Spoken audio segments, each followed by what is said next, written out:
Welcome to the Reloading Podcast here on the Firearms Radio.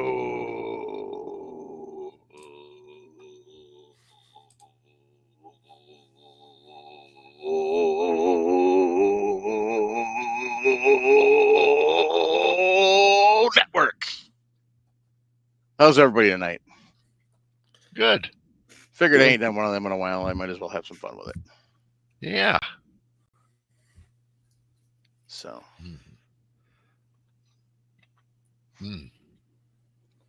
Yep. So. You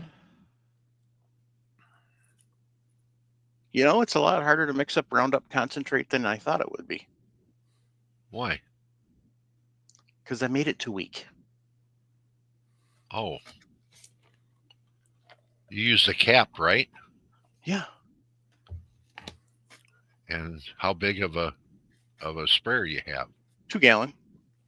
2 So gallon? I put 4 capfuls in, which theoretically should have been enough. No, it's 6. Well, now I know. Yeah.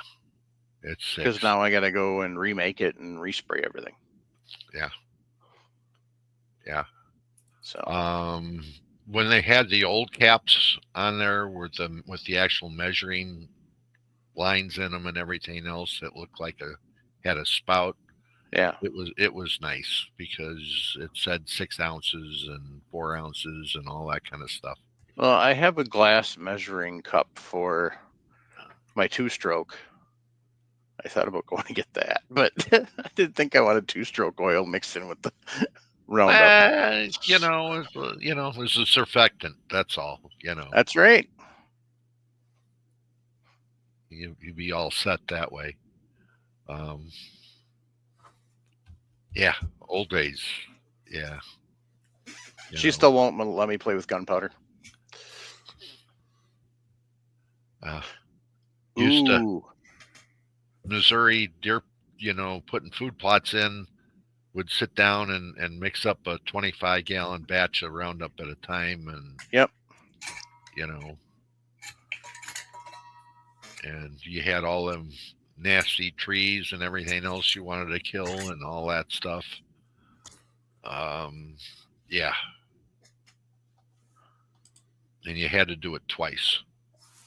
You come out 1 week, you do it, wait 2, and then do it again. Oh, I ain't messing around. I'm using the kills now and keeps it dead for 12 months. Because it's on my patio and my rocks by my air conditioner. Uh-huh. Yeah, I ain't messing around. Well, I'd buy it in the 5-gallon jugs for Missouri, and yeah, then run a little pump out of to pump out of one of the ponds to fill it up faster. Yeah. But yeah.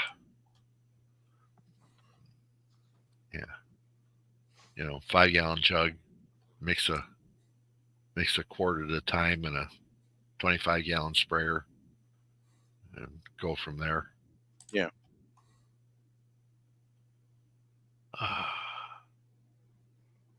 Yep. We've mixed it up for the sprayers that you can.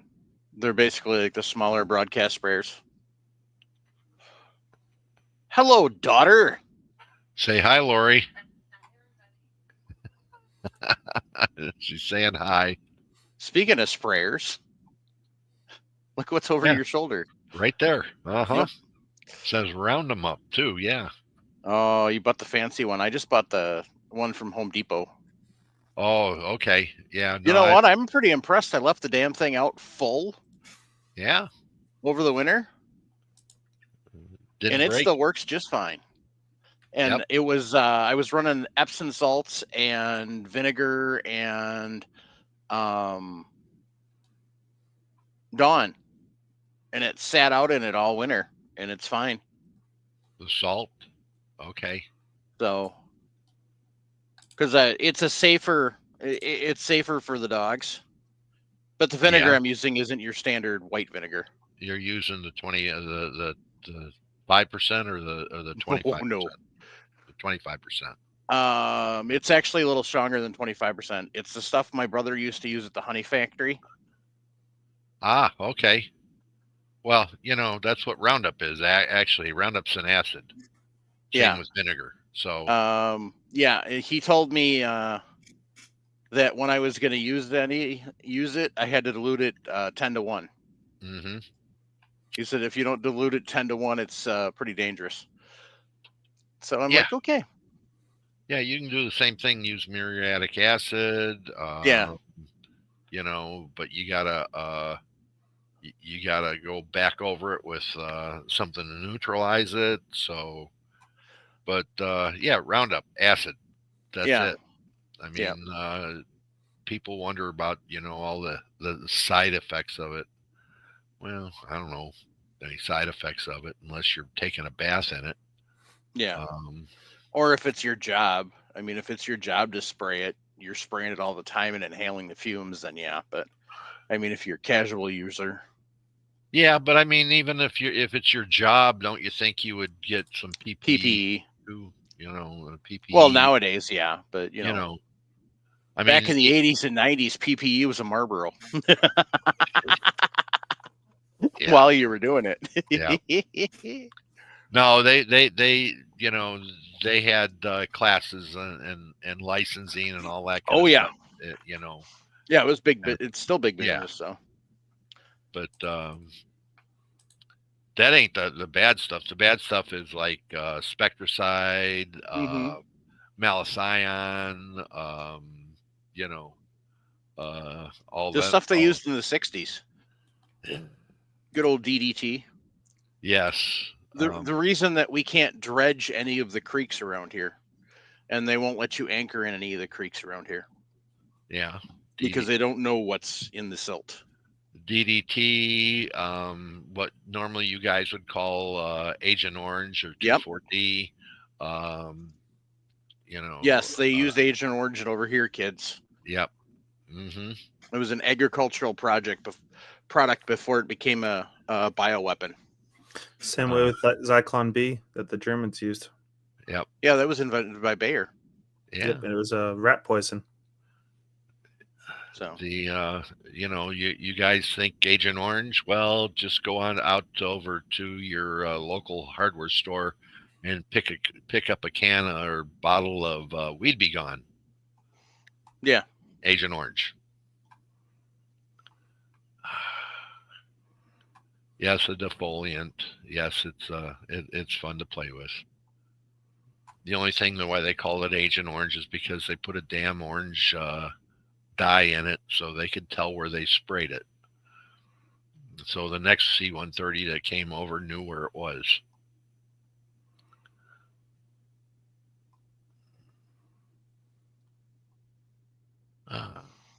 Well, Lost 40 is loading some 35 Remington. yep, I saw Wow. that. I'm kind of jealous. Yeah, I really. still can't find my Lee press. I have no idea where the hell it is. At Uh-oh. this point in time, I'm just going to figure out a way to get another press. Get another press up? Oh, okay. Just buy another press. There you go. So There you go.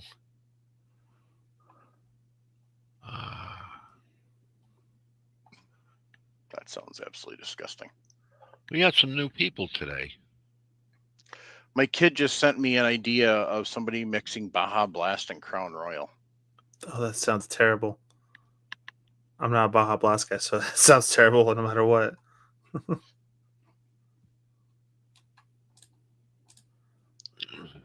I don't, no, thank you guys. There's a reason why single malt Scotch is single malt Scotch. Mm-hmm. Because it's smooth. Yes, it goes down well. I'm all for mixing certain things, and mixing regular Mountain Dew and whiskey is actually really good. But Baja Blast and Crown Royal, Baja Blast and anything, maybe vodka. I could see Baja Blast and vodka. I remember back in the early the mid '80s Stoli and cranberry juice. Yeah, that but that's still was- common, and that's not bad. Yeah, I know. I mean, that was It a cleans out your it kills your liver and cleans out your kidneys at the same time. yeah, that was okay. Uh, some of the stuff, vodka and um, Red Bull. Um, I don't know about that stuff. No, I'll stay away from that. Hmm. To I've done enough damage to my liver already, guys. Mine's healed over the last few years. So I turned 51 in a month. I've still drank less since I turned 21 than I did before I turned 21. So my liver's had a lot of time to heal itself. I mean, I'll buy a 6-pack of beer. It'll last me a couple of months. See, now, when I was in my 50s, that's when I really, I had the time to sit back and really enjoy good booze. And yeah, at one time I had 130 bottles of different single malt scotches. Wow. I That's had impressive. I had a 6 foot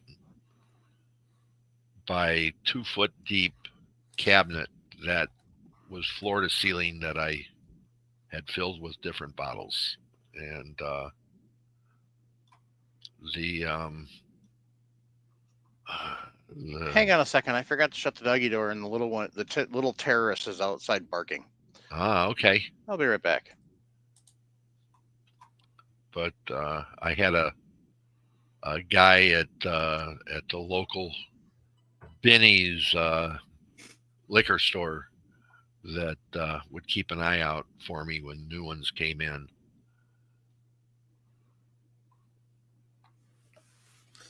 Very nice. Yeah, no, I do more. I'm starting to get into bourbon pretty good, and then still beer, but that's when you're under 30. You still, of course, drink beer, but starting to get into that bourbon scene. Lost 40. I wish 55. I really wish 55.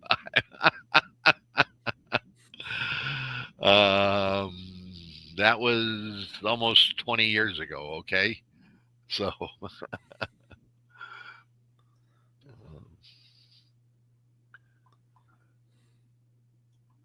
6-pack project. So bourbon, triple sec, sour mix, 7-Up. I don't know about the triple sec. Use That's like a super whiskey sour. yeah, but instead of triple sec, you use what was it?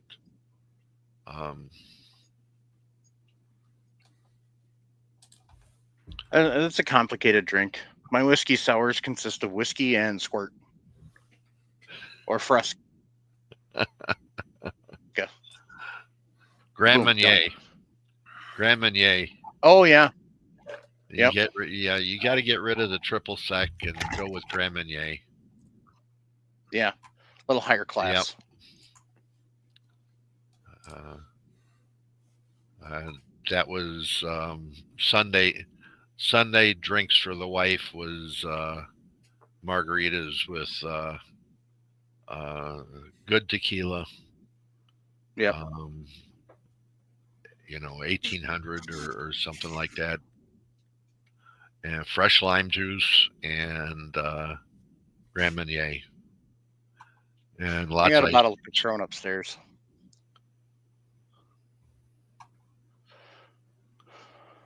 And, but then again, I can also do straight shots of Jose Cuervo with no salad bar. So I crack up when people have to use a salad bar to do tequila shooters. It's like, come on, get with the program here. You're gonna do shots. Do shots. Don't be a wuss. Yeah, but you get women involved in it. That's the exception. Yeah. Well, not if women are doing the shots. I mean, if women are providing. Yeah, I know, but if you get them involved in it too, and they're doing the shots, it works. Yeah. It works. And if women are providing a resting place for the salt, then it's okay. Uh-huh. Or the right, Nick? or the lime. Or the lime. Right, Nick? Yep. Yeah. Then it's okay. Yeah. So I still wouldn't have any money, Zach. Clifford. I still wouldn't have any money.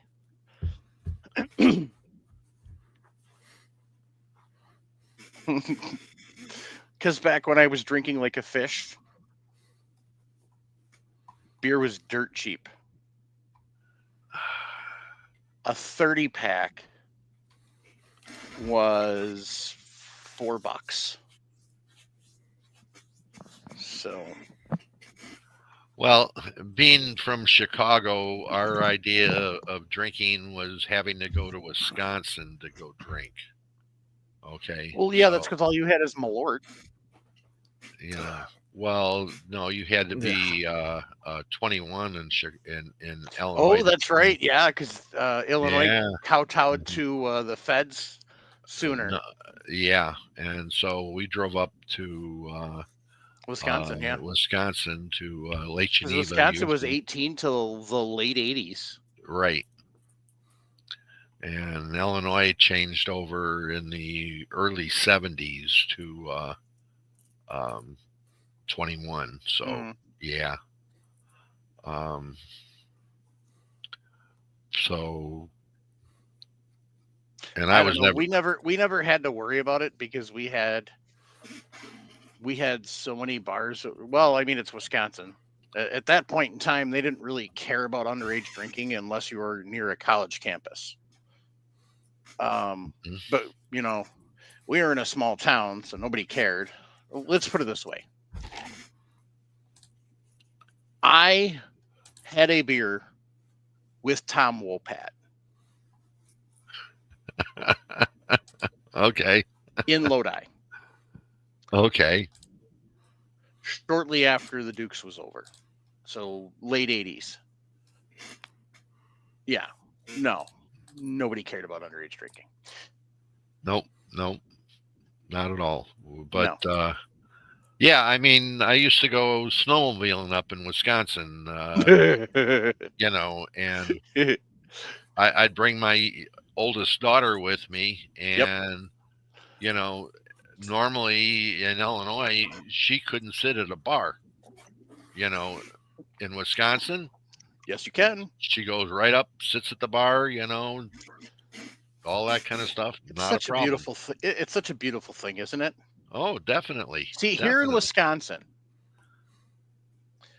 and nobody's really ever pushed the issue, but there is no law on the books for a minimum age limit. But if you are with your parent in a alcohol serving establishment, your parent can order you a drink of alcohol.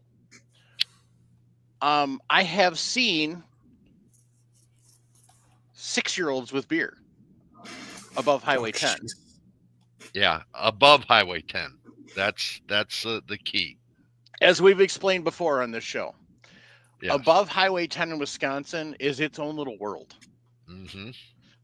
Normal societal laws are pirate code up there. Yeah, and it's you take your kids, you go snowmobiling up there, and everybody has a good time, and it's very rare that you would go from Hayward to the UP. Mm-hmm. We did do it in 2 days. I think it's the fastest we ever did it. But usually, you would stop at more bars than gas stations. Well, definitely. I mean, you couldn't stop at less than on a day trip. Okay, I mean, Yeah. just going out for the day. If we didn't hit 8 or 10 bars, there was something wrong. Exactly. You I know, mean, usually it was a minimum requirement of at least 2 bars an hour. yeah. No one got cold. Yeah, because you had to warm up. Yeah. And you you get into a bar. The first thing they do is they open up whatever beer that they featured at that bar and handed Yep. it to you. Yeah. Old Milwaukee, a Miller Lite, you Strohs, never, Schlitz, yeah, Lots. and there were never 2 bars the same that, on the same trail that had the same beer. I No. mean, that was One what would be they, dog style, one would be right. Pabst, one would be Old Mud, Hmm. and then you'd have Schlitz and Yeah, the Lots, commercial beer, Hams. Yep, hams. Oh man, hams. Okay. Yes. Original ham. The nice thing is though, the old style that's out now Hmm. is the original recipe. Yeah. So it tastes the same, and it's you either liked old style or you hated old style. And if you liked old style, the old style that's out now tastes just as good. Hmm. I liked old style because the warehouse that my dad managed, they used to store the bottles for Ah, G-Heileman. there you go. That was the reason, because the bottles always taste better than the cans. I'm Yeah. sorry. Oh, Yeah. we used to drink Old Mud in the 24-pack non-return or in the 24-pack returnables. Yep. And so I could exchange them at State Street Spirits downtown on campus. Ah, okay. So I would hop on the Madison Metro bus, duck down to downtown with my 1 or 2 24-pack returnables. I get off the bus down on State Street one day, and Madison Cop was standing there. He looks at me, looks at the 24-pack, looks at the bus, and just shook his head and walked away. It's like 88, 89. Yeah. He just, yeah. I think back, to the late 70s, and why some of the people are thinking American beer. I was stationed in Germany at the time, and Oh, I you would get the good beer. I would send a truck out, really a Jeep with a 1/4-ton trailer, and they drive 6 hours to Grafenwehr Mm-hmm. and pick up, uh, uh, about 12 or 14 cases of Graf Flippies, and it was the monks made the beer, and they used the flip style rubber. Yeah, the flip tops like Flip Grolsch top, does. yeah. And the nice thing about it was that a case of 20 bottles, is what the case was, would fit in between the hydraulic tank, the seat, the fuel tank, and the lever on a D7 cat. Nice. So, and then down the road from where we were stationed was a brewery, and I knew the guy in dispatch, and I would send an Alice Chambers front end loader, 645 front end loader out to pick up two kegs of beer, and he'd go through the back gate. He'd come in, stop behind the mess hall, empty the ice machine into the bucket, and then park it in the back of the barracks, and put the bucket in the lockup right at the window. So you'd have nice on tap beer all weekend. Nice. What we'd used to do is we would take kegs out onto the river, Yeah. onto the Wisconsin, onto the sandbars. Mm-hmm. But then some people were getting stupid, and so the DNR started watching the boat landings on Fridays and Saturday nights. Yeah. Well, we're like, screw you. We're not dumb. We'd go put it on a Tuesday or Wednesday.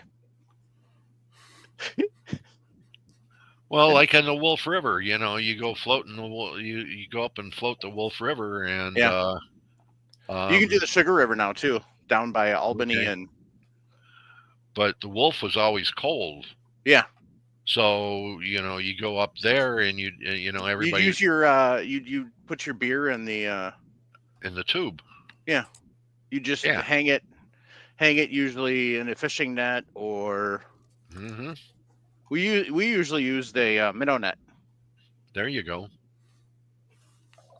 But yeah, so we'd go and bury the barrels in the Mhm. sandbar, and Keep them they cold. Yeah. nice and cold. Oh, and then we Yeah. just have to dig it and tap it, and away we go.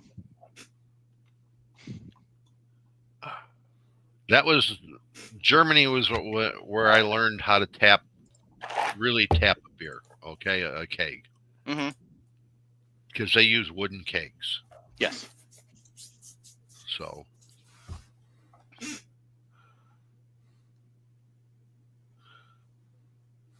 yep. And if you didn't hit it hard enough, oof, Messy. messy. Yeah.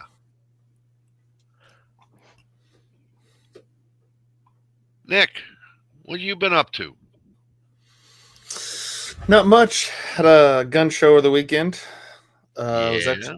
Was actually a good boy. Only bought one and sold one, so That's a wash. Didn't count. well, I basically upgraded what I had. Right, so it doesn't count. So that's true. I sold the one I bought the one less than what I sold my other one for. So I can only tell you what I bought. So, but I replaced my Snyder. Bought a nicer one. So Nice. other than that, had a ton of friends in for the weekend for the show, and it was a good weekend. And hung out, went and shot machine guns on Saturday. Nice. Got a heat burn from a barrel. Yes. Well, okay, it was 100 degrees here on Saturday. Yeah. And, we're out shooting Saturday afternoon, and a buddy of mine who's a doctor has machine guns. And we're up at his land shooting, and he has a 1928 Thompson. Mm-hmm. And everybody's just ripping mags through it. Well, that's what you do with Thompson. Of course. So I get up there to go. Mags, or were you silly enough to try the drums? Oh, stick. Okay. He had a drum. He has a drum, but he didn't run any of them. It was his ear. You don't want to run a drum. They don't work. No, they don't. None of them do. But yeah, no, his actually was running. He ran a drum when we all got there, and it ran just fine. But other than that, we were all running stick. That's amazing. And that is amazing. Yeah. But so the gun was getting very hot. We probably put 35 sticks through it within 20 minutes. We got that thing hot. Yeah. And I was probably the second to last person to go. Yeah. And so it's just had the horizontal grip. So I go grab it, and my thumb slips right on top of the barrel. So it was like, ooh. So just a heat burn. So what model was the 1928. 1928. So did it have the cuts compensator and the fluted barrel? Yep. So your thumb has got grooves in it? No, it does not have grooves in it. It was just on top and off. It was that quick. It was that hot. Ooh. But no, it was a good time. We had that. Type 96 Japanese light machine gun. He had one. He had out.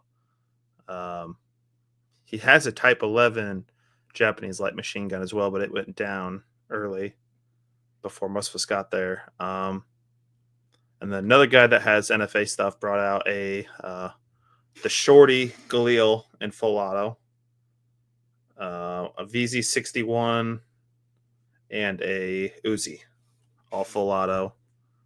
Other than that, yeah, I brought a few guns out, but we just had a good weekend and hang out, have some. I'm familiar with it with the Uzi. That's. Oh my gosh, that is my. I didn't get to shoot it because I've shot machine guns, so it's you've shot one sub gun, you've shot most of them, so for the most part, yeah, that's true. But it was just such a fun time, and then we just hung out, have a good time, saw some cool stuff at the show. Did you had a booth up at this one, right? I did. I can share the photos on our Facebook page, our group, and Mike, you can put them up here if you want.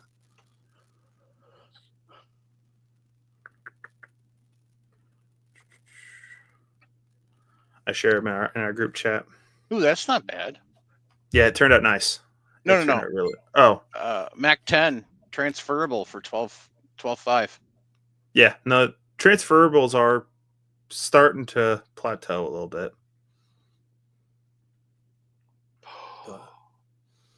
Wow.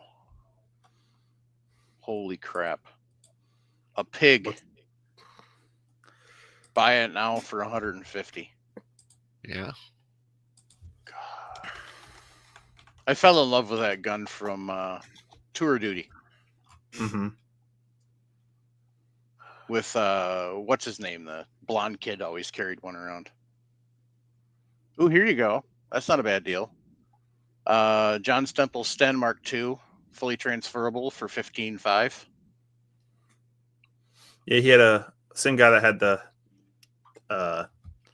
LMGs had a Mac 11, and that thing just buzzes. It's like, holy cow!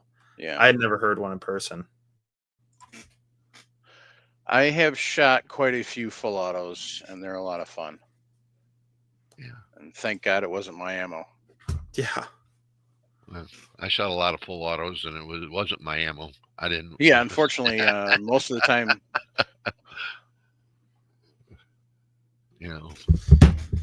Yeah, I think his Thompson was a what do they call it, a I think a 1928 AC. I think is what it was called.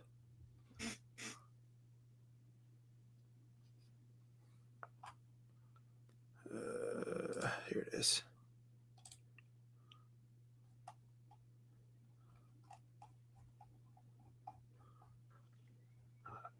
Yeah, so the AC was the variant that was they removed the US marking on it and put AC on it. It went to police departments. So, and this one, I don't think it had. I'm trying to remember if it had the flute. Actually, I have a video of my buddy shooting it. Let me see if it had the flutes on the barrel or not.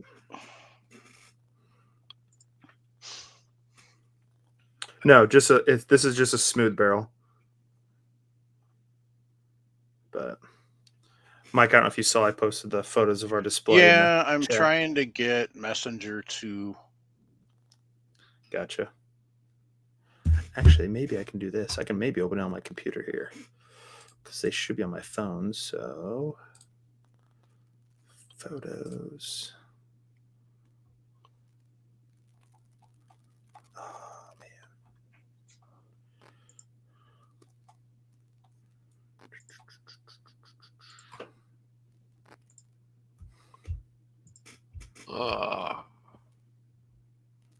Is this what you want, Mike? Let's see if I can get this here.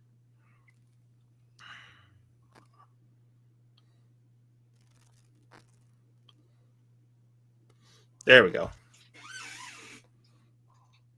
Yeah. So that is the display my dad and I put on at the show over the weekend. Nice racks. Thank you. Yeah, we built those over 4th of July week. We built those racks. So we had every main service rifle on both the Axis and the allies of the major powers. So, wow. And I actually got a compliment from Jim Sapika, if that name rings a bell. Who used to be the you remember the old TV show on Outdoor Channel or whatever, called Gun Gurus? Yeah. The taller, or whiter hair with glasses. That was Jim Sapika, one of the curators of the NRA Museum, former curators of the NRA Museum. But he's our judge. So, but no, yeah, the display turned out great. We got a lot of compliments. People loved it. It was cool to see up close. We had one of only 3 Johnson rifles at the whole show. Nice. And there's millions and millions and millions of dollars at the show. So, but other than that, no, it turned out real well, and so we're already planning our display for next year. Nice. Awesome. Very nice. Won't be as many rifles, thank goodness. 22 Okay. rifles we're going to take for the display. I think we're only taking probably 6. Or the current display idea is what it's going to be. Maybe about 4 to 6 rifles. So. Okay.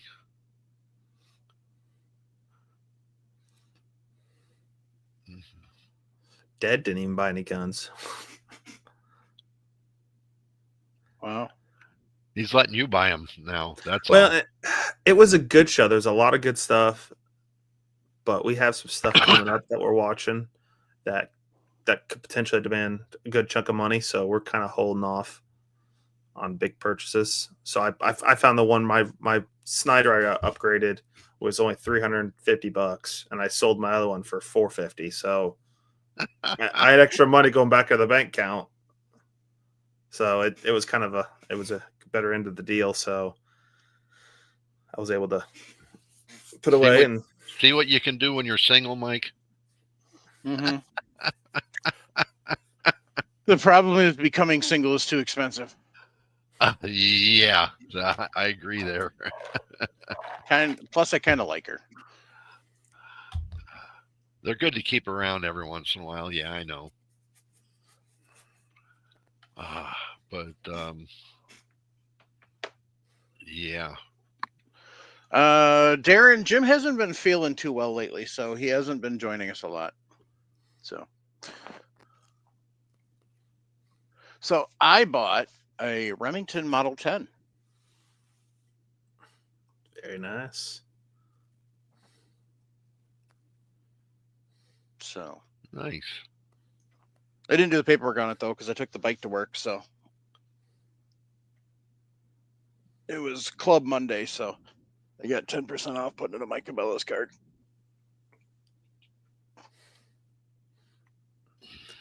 I'd say if the guy still made the bayonet attachment, you can make a trench gun out of it. Yeah, I've looked at that. There's some of the stuff out of there, but it's not beat up. Which is hard to find on 10s. Those are usually and it was ringer. Actually $2 less than that Franke that I just bought.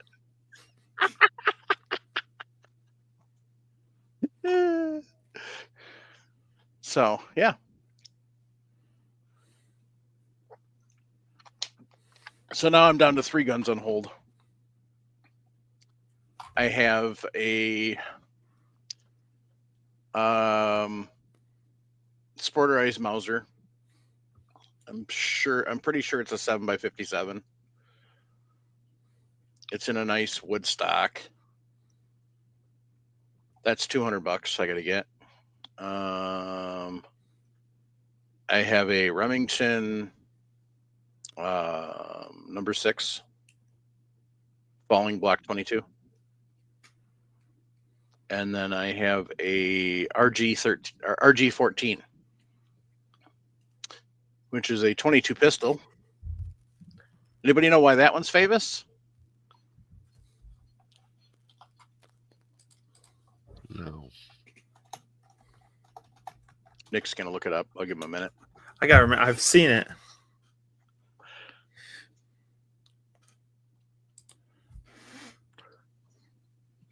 It's only $80. That's why I'm getting it. Little revolver. Oh, yeah. All right. Yeah. Uh-huh. Yep, I forgot that's what he used. A piece of crap Yep. pistol like that. Yeah. Yeah. I forgot about that. Reagan. Yep. Yeah. It's the pistol that he who shall not be named used on Reagan and Brady. So I'm not buying it for that purpose. I'm buying it because it's cheap and it'd be a fun little range toy. Isn't he still alive? Yes, he's been let So I out. thought I thought he just got let out. What, a couple years back? Yeah. So I thought. Both people he shot, unfortunately, are passed away. But Yeah. so, Well, but I bought it because I can put shorts in it and I can use it in the backyard if I need to. okay.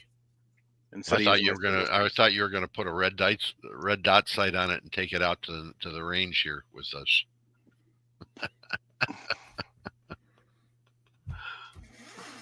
At the speed. You need to quit inhaling so much nitrogen. Okay. So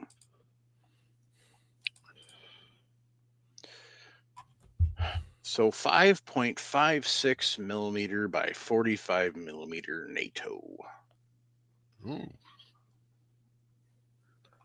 The real thing. The real thing. The real thing. The real thing. Uh-huh. Okay.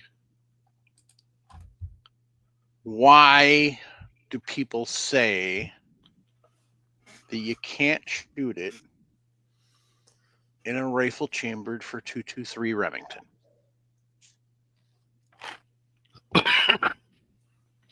Well, they will tell you that the 223 Remington was chambered for 55 thou in the gun. Okay, that's what the action was, and the cartridge is rated at by Sammy. Mm-hmm. Now 55,000 psi. 55,000 psi, right? And the military loads it to 60,000.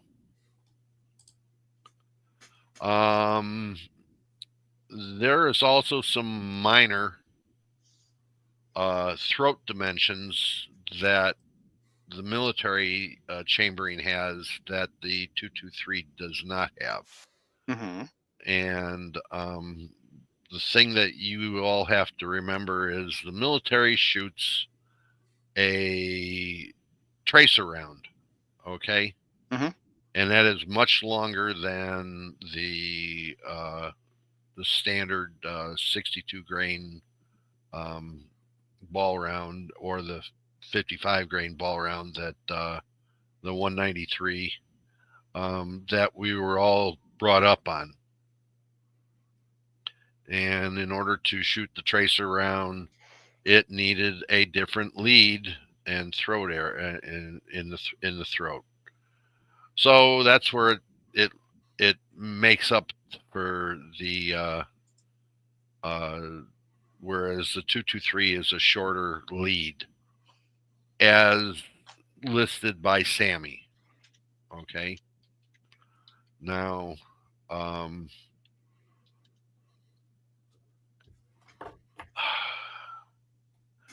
I have heard all over the place that military cases are made differently.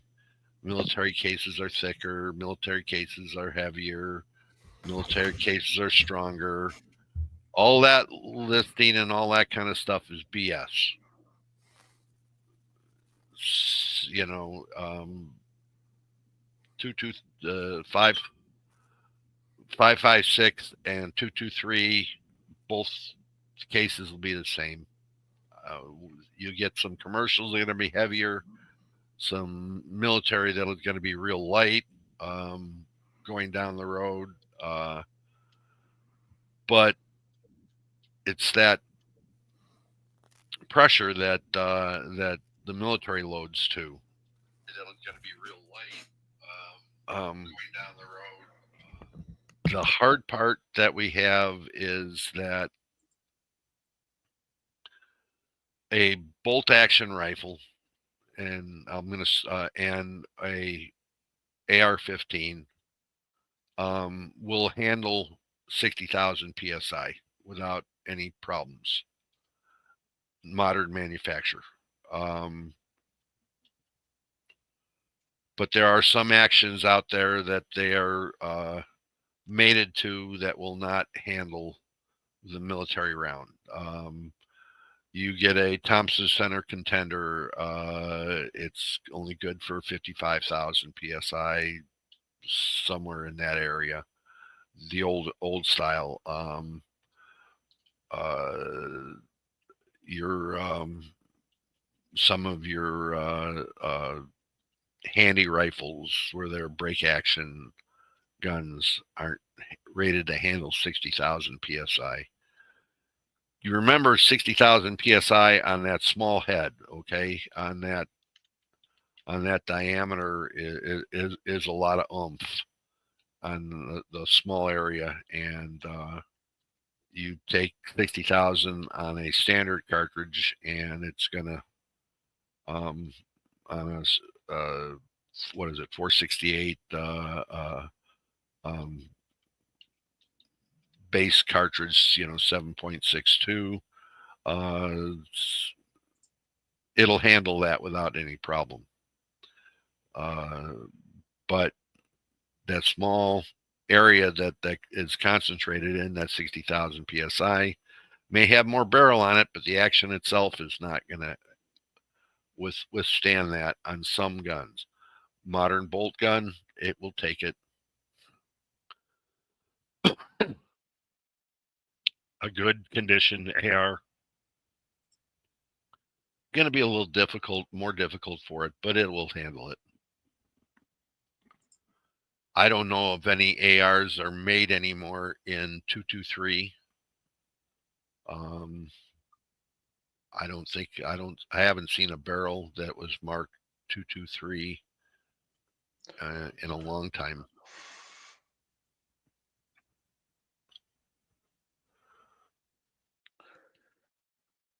They still do.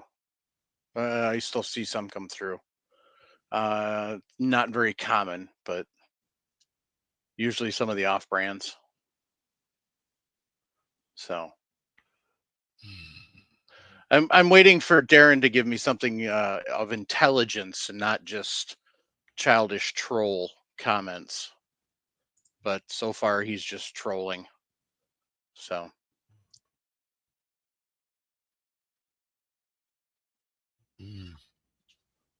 which, well, I have a solution for I trolls. mean, yeah, I know. You think he thinks I killed the show? Okay. Yeah, that's what he's saying. But he doesn't say what you did to kill the show. Yeah. So. As I was always taught, if you think you can do better, prove it. Well, he said he wants to get Jim and Travis and start his own, so feel free. Biggest part about that, find time to get Travis. We all know how all of us three know how busy Travis is. That's Travis had a major life change, so yes. And yeah, Jim's health not great. That would be very hard to get a show going. So, well, I'm knowledgeable but boring to listen to. Okay. You speak in the same tone and inflection that Jim does, but you're boring. Interesting. Yeah. Wow. Okay. That is okay. Okay. Well, teach their own.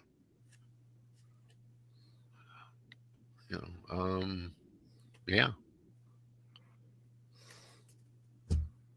But yeah, if someone in the audience has got more knowledge than I do on this, I'd love to hear from him. Yeah, I've repeatedly told people if they think they can do better, you're more than welcome to join us. So.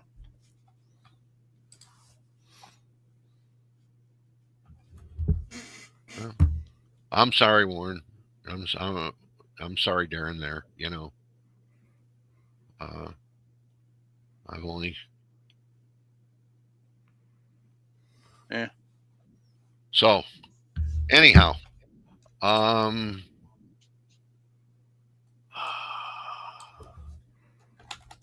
loads. What do we load up? To make uh 5.5645.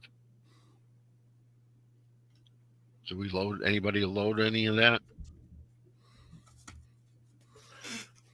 Darren, by the way, we actually have more listeners now than 2 years ago, just for your information. But if you're not going to give me data on what you don't like, not boring, boring doesn't count, then you're going to get banned. So,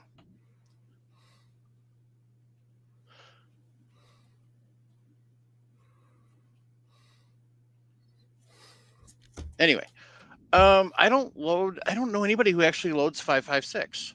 Most everybody I know loads 223 just for the fact that it's hard to find data for 556. No, I mean we have 556. Let's see. Where we go. Well, I know when I crony like factory 556 ammo, I get the specs I need and everything, but then I always download a little bit. I don't try to push it as fast, but that's just me. So Okay. Sayonara, Darren.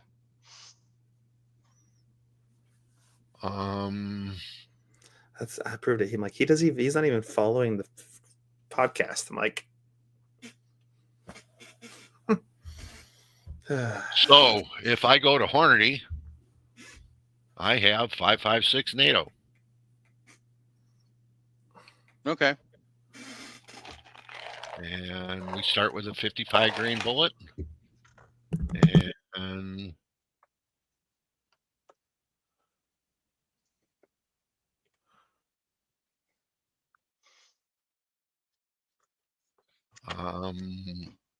we can go all the way up to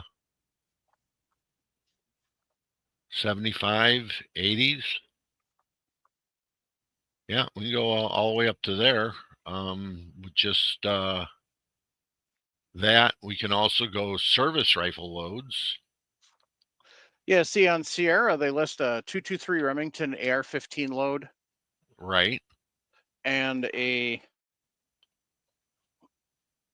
excuse me, just a second. Sorry, that's in your way, Ollie. They left a AR-15, 223, and then a bolt action load. Right. But I don't see a 556. Mm-hmm. So. Well, as 223 Remington, they're listing it as a 55 grain bullet, and they're going to list it at 30. Let's call it 31 to 3,200 feet per second. And I go to NATO, and we're in the 3,200 to 3,250, and that's with a GMX bullet. They don't even list a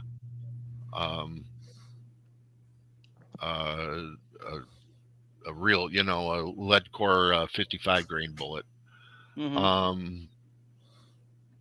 You go to a match. Yeah. The best they do in AR for the 223 is 3,100. Mm-hmm. So for the 55 grains. Most people know that you should get out of a 20-inch AR 3,200 feet per second with a 55 grain bullet. Mm-hmm.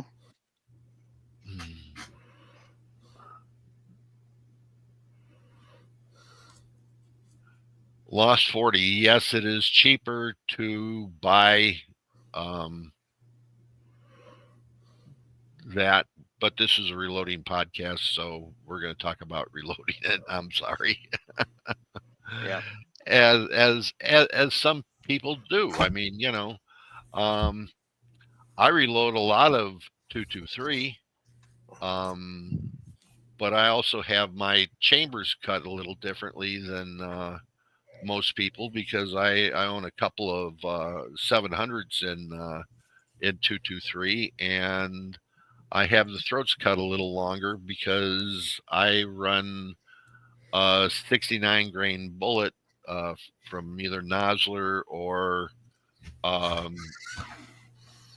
Sierra, and I get I can seat it out longer and get better velocity. Mm-hmm.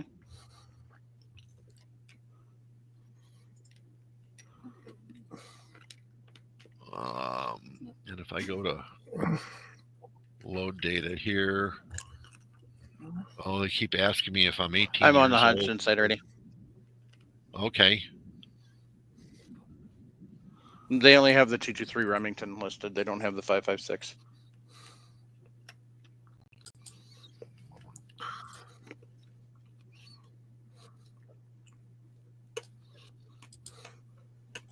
I go to the 6970 grainer, and this is the load that I end up using, AA 2230, which is 2866 is what they say, and it's closer to 3000 in my bolt guns. Mm-hmm. And yes, it is very accurate. How many grains is that? That is showing 23 and a half grains of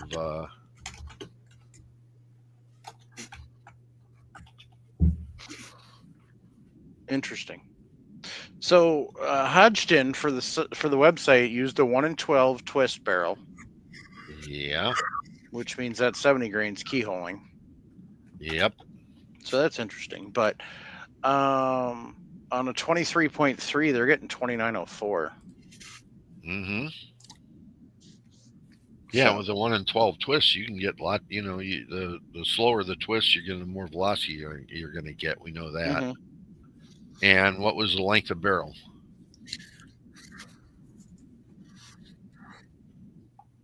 24. And this is a 20. Yeah.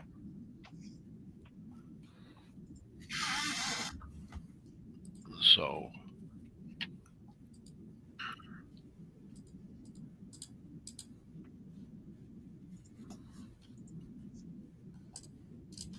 there we go.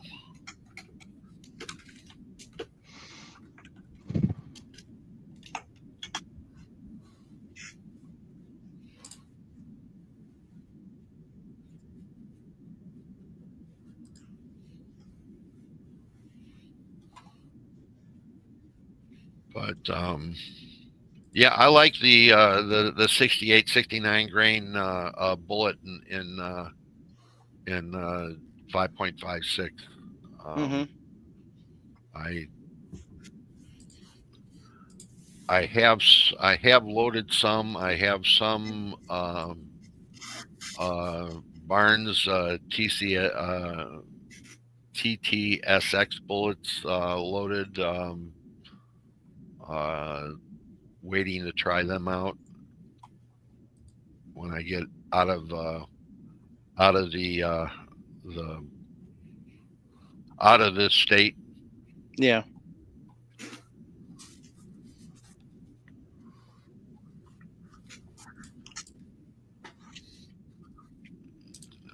When you start loading Lost 40, when you start loading heavier bullets and specialty bullets, then it gets to be okay to good to load. Cost effective to load. You start loading if you have a fast twist 5.56. You can also shoot 77 grain bullets that will feed through an AR. Mm-hmm. Do you load any of these, Nick? What's that?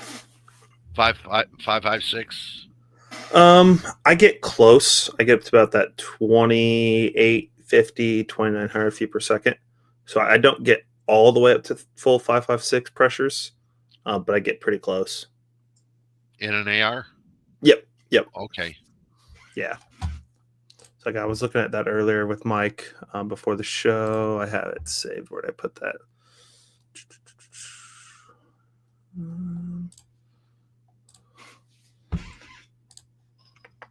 Drive.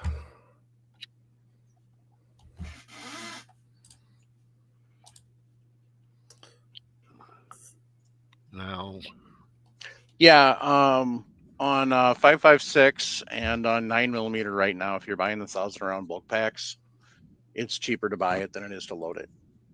yes. Where you're going to save money is if you're casting your own 9mm, then you can save some money. But it's honestly, if it's target loads you're just plinking with, it's probably not worth it. I've had a few people that have come in, and anytime somebody comes in wants to talk about reloading, they always send everybody sends everybody to me. And so they asked me, and I said, at this point in time, it's not, and this has been pre-COVID, and it's stayed that way. It's not worth getting into reloading for the simple fact of loading 5.56 and 9mm target rounds. Right. It just doesn't pay. So now, I went into to Gordon's reloading tool real quick here. yeah. And Gordon's reloading tool is giving me max allowed pressure from Sammy at 55,000 psi, and I switched to CIP, which is NATO, and it gives me, I'm at 62,366 psi. Okay. Mm-hmm.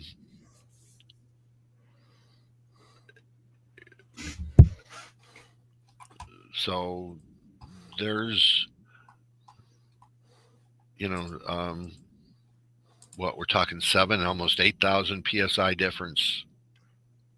So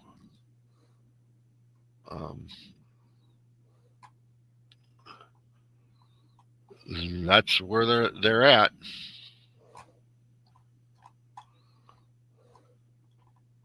But I don't know of a bolt action that can't handle 62 thou. Yeah. Modern bolt action. Yeah, you got to qualify that. So.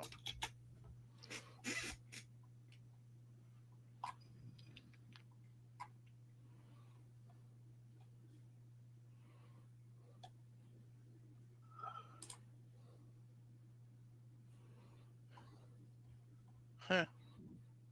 I was just scrolling through Reloading Room. I was seeing if our lovely gentleman from earlier was actually a member, which he's not, of the Reloading Room over the Reloading Podcast group. So, John Huber posted in there. He says, "I have 223 dies. Is it okay to use 5.56 brass loaded to 223 specs? Will the 223 resizing die work?" So,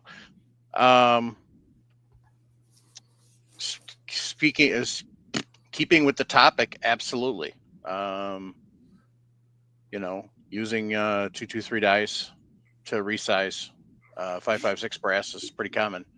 Now, make sure you're using a little bit of extra lube, because usually machine gun brass .556 brass is usually machine gun brass, and so it's a case of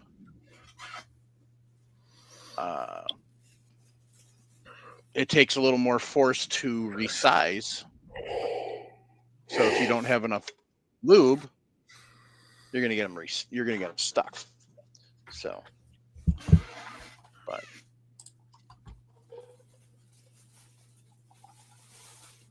I'm out of water. Got to fill up this stylish Reloading Podcast tumbler. Get some more water here. Clifford, question. Other than 5.56 and 9mm, are there any other rounds cheaper to buy than to reload? Off the top of my head, not that I can think of. And would I reload? Yes. Some of the stuff I reload. But that's jumping down a rabbit hole. All right, Clifford. So we need a caveat on. We need full information. Are you talking from the jump? Like you literally have no equipment, and are we looking for shooting competition? Or are we looking for hunting? Because the answers to those questions will change my answer. So, well, I don't think 9mm is viable to reload. No. Cost wise, okay. No. I don't know of anybody to reload 9 since like 2021, 2022. I reload 9. I mean, I have the dies. I just don't use them because it's still. I do because I have all the stuff. So, if I didn't have all the stuff already, would I go out and get bullets and get powder and that? No. I just save up and buy 1,000 rounds. Excuse me. But I don't save 9mm brass anymore because I've got a crap ton. I've probably got 3,000 or 4,000 rounds of brass, 9mm brass laying around here somewhere. So,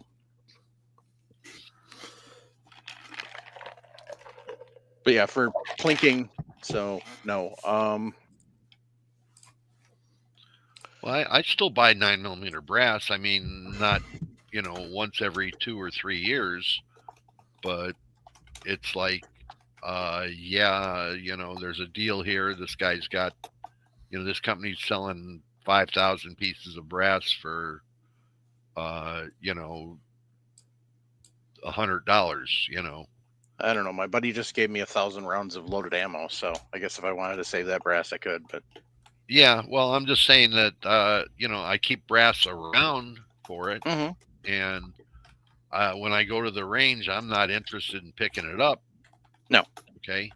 So, it goes. That's it. Yeah, I'm not.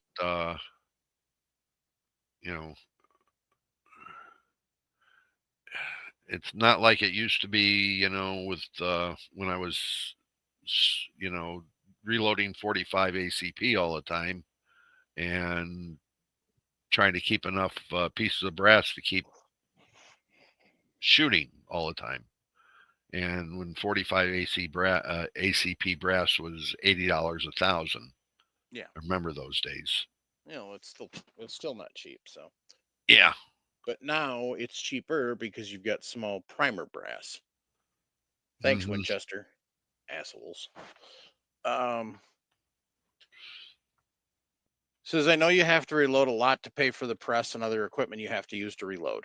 But what I need to know is, are you talking about reloading in general? Are you talking about target shooting? Or are you talking about reloading for hunting?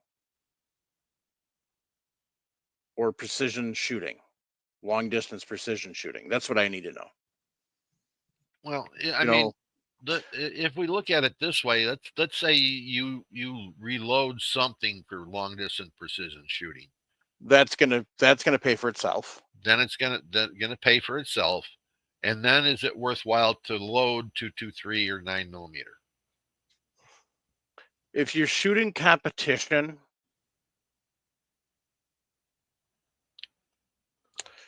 and Excuse me. you're concerned about accuracy issues or consistency, then maybe.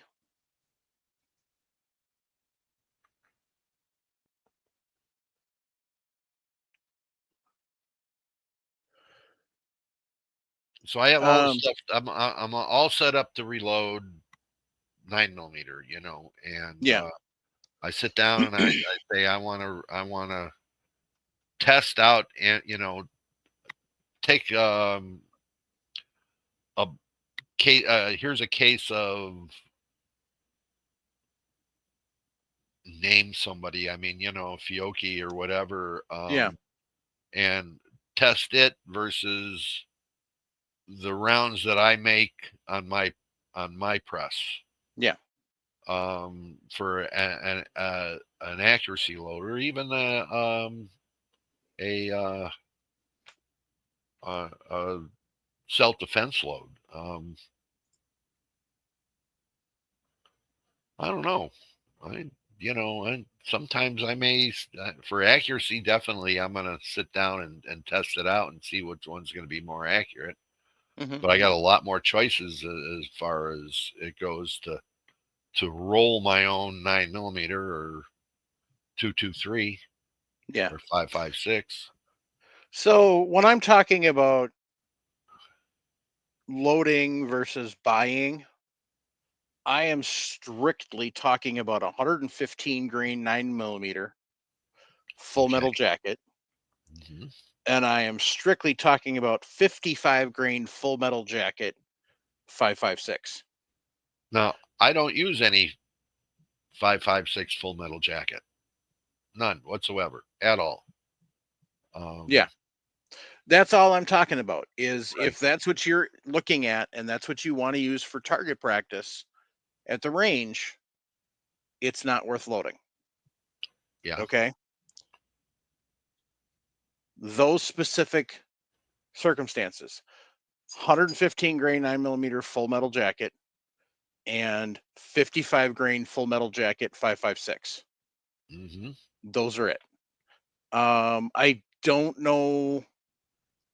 I guess if you get some 62 grain military surplus, it's probably going to be cheaper on the 5.56, but definitely not match ammo.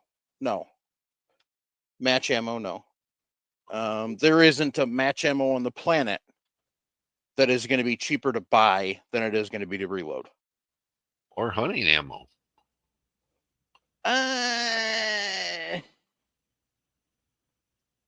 Nowadays, yes.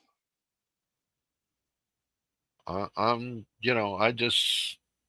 Back when 308 was $6 a box. Yeah. So, so Clifford, to answer your question in general, that guitar's gonna have to move. It's driving me nuts. Keeps echoing.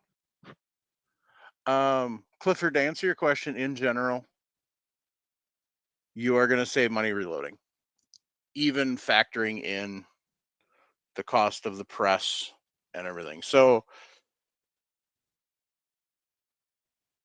if you start, so if you say spend $500 on equipment, basically you're adding 10 cents a round for 5,000 rounds is a good way to figure it.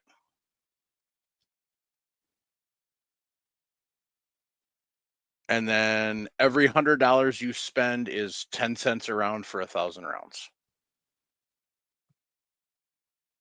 Oh, you shush, Billy. By the way,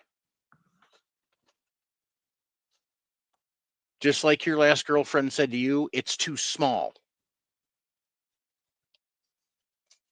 It's too small. Anyway. I had to give him crap since he jumped in. But that's a good way to kind of calculate your cost per round to factor in your equipment. Is basically um, oh Billy, when we're done, I'm gonna hopefully catch you in Discord because I want to ask you a couple questions about it. Anyway, Billy was nice enough to 3D print that because my 3D printer wasn't working, and it's allegedly working now, but I can't find my SD card. So now that I've got my computer all set up, I got to get that all set up and go to Ender and program up an SD card and get my 3D printer printing. So anyway, so yeah, that's kind of a good point to try and calculate in your cost of your equipment into your cartridges. Is basically you take $100 and it's 10 cents a round for 1,000 rounds. So if you're Basic setup. and this is your base, if you're taking, say you buy a rock crusher setup, you're probably looking at about $500. If you're loading hunting ammo, it's going to be close, but you have to figure. Let's see here. Where should I go? Midway, Brownells, Graphs, Mid South. Mid South. Mid South usually got good prices on ammo.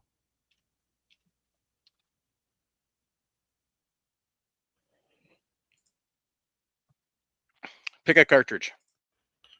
Let's go with simple. That way we can look at it. 308. Okay. No, I don't want to be on your newsletter.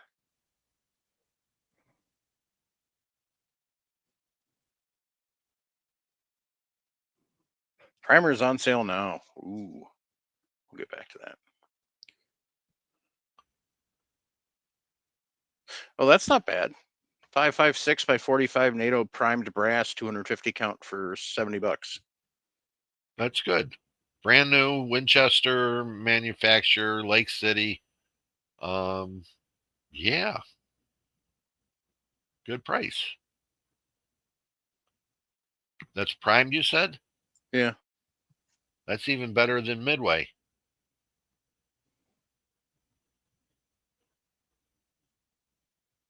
No, there it is, over in the corner.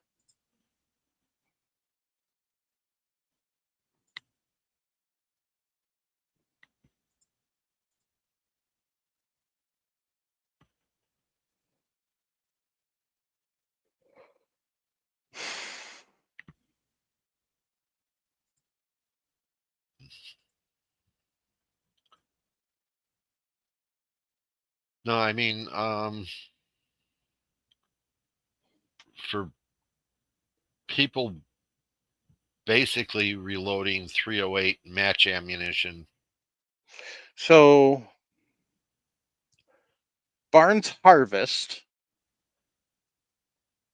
is a 308 Winchester 165 grain tipped Game King, 20 rounds, $37.99. Hornady Match is 168 grain boat tail hollow point, 20 rounds, $38.99. Holy shnikes, they make a critical defense now? Yeah. Wow. Federal Gold Medal 308, which Gold Medal used to be Federal's top line. Okay. Mm-hmm. So their 168 grain Sierra Match King hollow point boat tail $39.99. So essentially we're looking, $2 a round. Okay. Yeah. And we can load that better. So we're going to use the same site.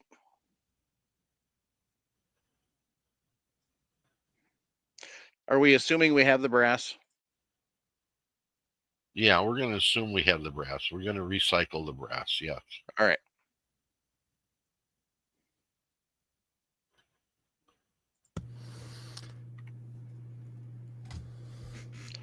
We're gonna go with that 168 grain tipped Match King bullet if we can find it.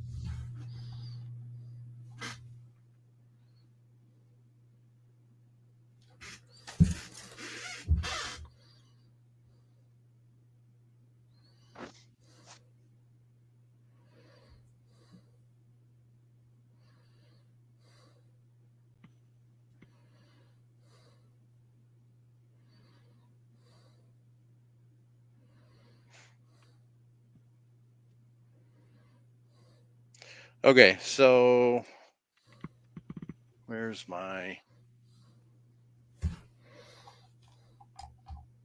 All right. This is where having an app on your phone is handy.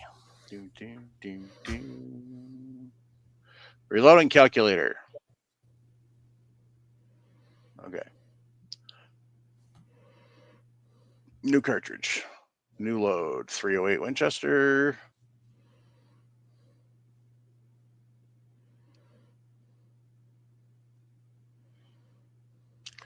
The bullet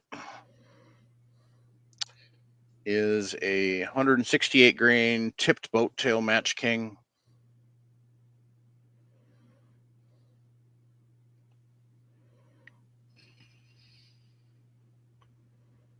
From Sierra. They are $49.99 for 100.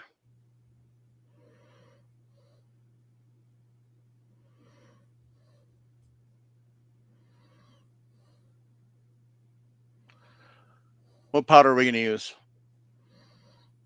Oh, let's go with Varget because we know Varget's going to be about $60 a pound. And the load's going to be about 46 to 48 grains of that.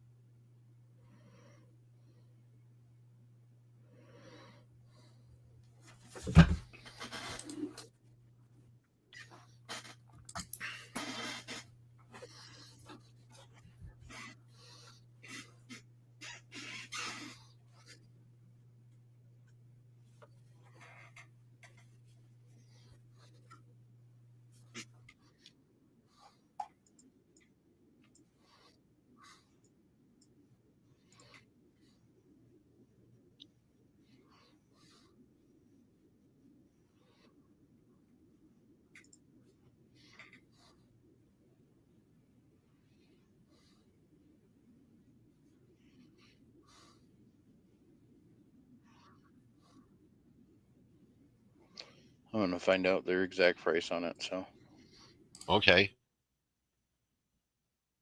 $58.99. Okay. That doesn't include shipping, hazmat, all that kind of stuff. But we will assume that we can get Varget locally. Right. And it's similar price. It's going to be similar price. That's okay. What I'm saying too. Because that's about the same price as what Bass Right. Holes is selling them for. Mm-hmm. And primers are going to be what, $80 a thousand? Let's see here. Large rifle.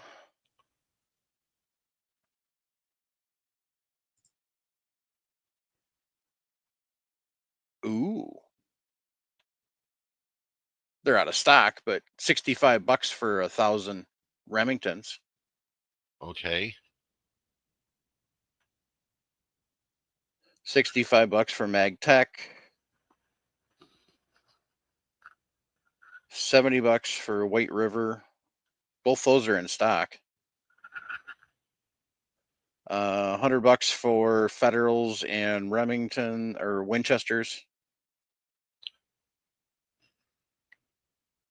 So pick a round number. You go in between them. You're $100 on one. You're 60 on the other. You're $80 a thou. We'll go 70. 70. Okay. We'll take those White Rivers that are in stock. Yeah. Okay.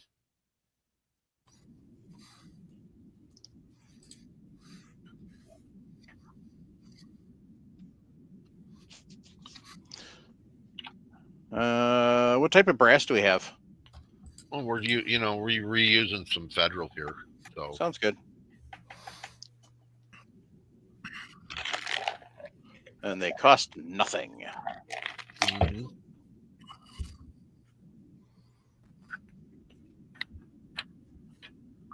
All right, so we made 100 rounds.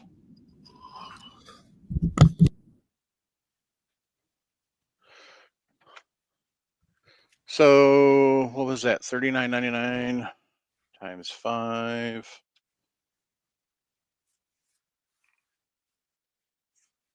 $199.95.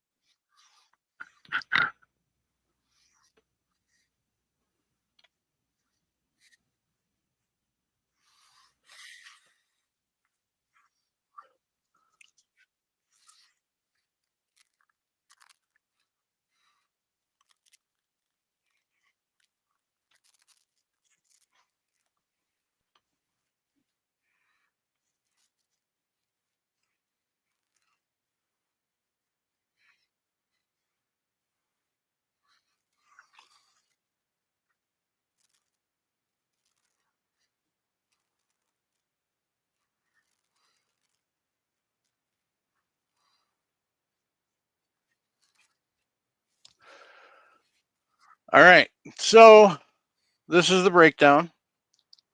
So we've got a $1.20 to reload per round versus a retail cost of $2. So we're saving 80 cents a round. 70, 10 cents for our equipment. Yep. So 70 cents a round. Right. So on 100 rounds, we're going to save about $70. Mm-hmm. So that's hunting ammo. Yeah. And actually, if you really wanted to push it, I was being generous with the ammo. Okay. If you really want to push it, and I definitely would think that some of us more experienced reloaders could definitely push this issue.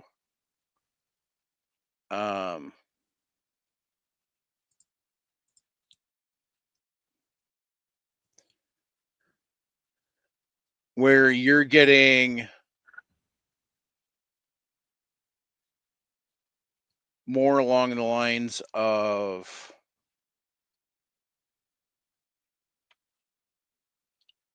some of the higher quality. No, I'm not going to say Lapua at $123.99 for a box of 50. 100. No, that's for 50. Lapua? Yeah, loaded ammo. Oh, loaded ammo. Yes. I thought you were talking brass. So Nosler Trophy, 168 grain Akubon long range trophy is $59.99 a box. Right. And you could easily say that the stuff we're making is that quality. So you're talking $3. Mm-hmm. So I mean, you could easily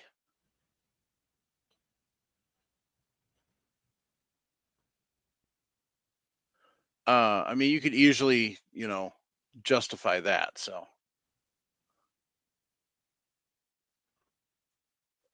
let's recalculate that.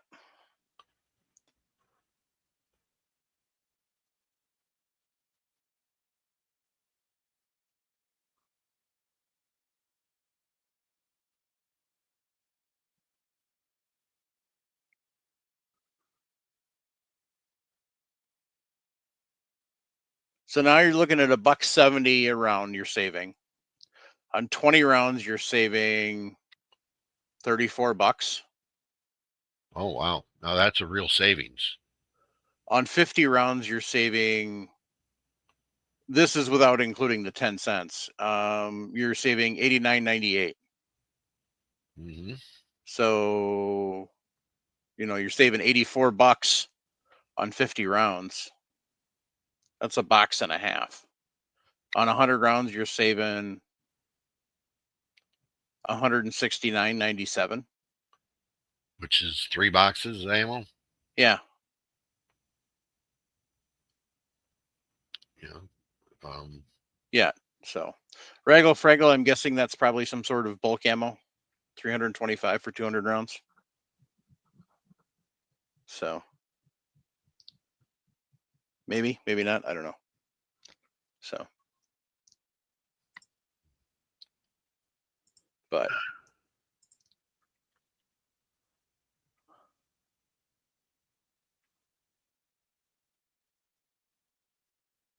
by the way, the name of the app is Reload Calc that I'm using.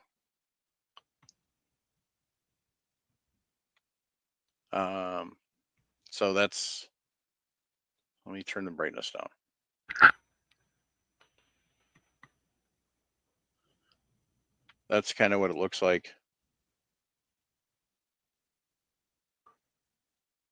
And down at the bottom here,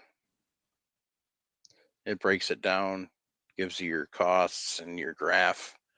And then at the way bottom, you can put in your after shot data. So you can put in nice. your velocity and your group size and your shots. And it's also got for shot shell. So, Okay. and I think it's a free app in the Play Store. I don't know about for the Evil Empire. That phone's out there. I can't check.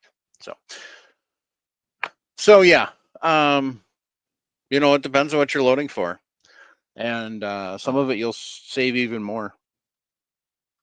Yeah. Unless you go crazy, on equipment, then you got problems. Bench attic. Yeah. I was talking to him the other day, and there was I was surprised the amount of money that he has invested in equipment. Mm-hmm. Um, uh, but there are people that do that.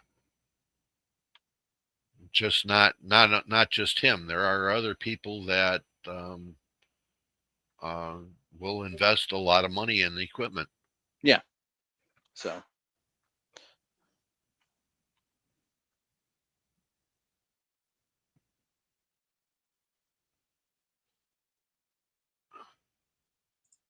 I'll be right back. I know that um, Nick, you've invested some money in equipment, right? You got to turn your mic on. We're not There hearing we you. go. There we go. Now you can hear me. Yeah, it gets expensive. Yeah, the annealer that adds up pretty quick. Some of the custom dies I've had to order, especially from somebody like CH4D. Um, yeah, it gets pretty expensive. Mm-hmm.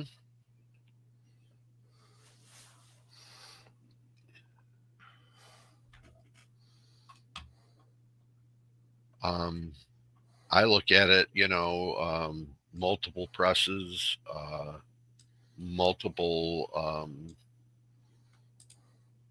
scales, powder dispensers, dies, measuring tools. You know, I probably have. I'd say probably $1,000 just in measuring tools. Mm-hmm. So,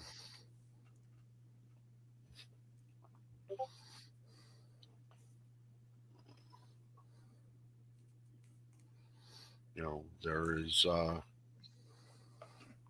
um, a lot of stuff that way that that can eat up the money. Yep. But as a basic hand loader, um, you're looking at a good press, a good powder measure, a good I don't know if I want to call it a balance or a scale. Probably balance. Okay. You could definitely do everything for under 500.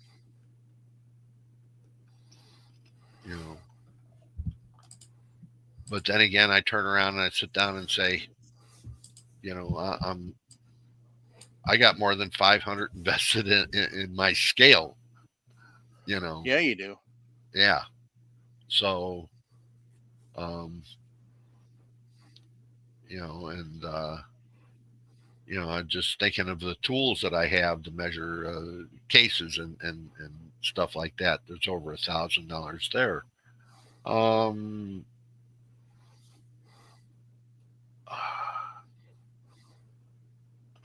Yeah, going down that rabbit hole is easy to do if you can justify it. If you can't justify it, then don't do it.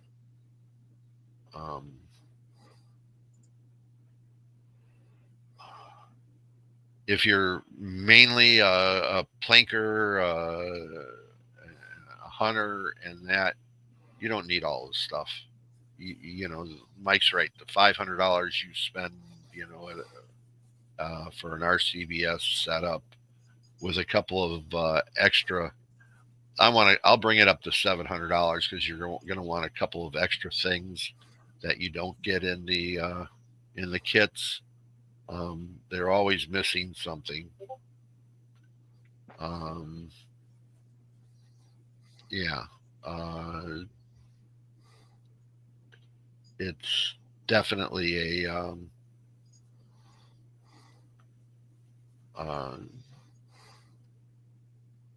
difference between being a precision hand loader and a reloader. But you get into something like Nick is doing, where you need all that stuff in order to make a case to fit a gun that they don't make brass for.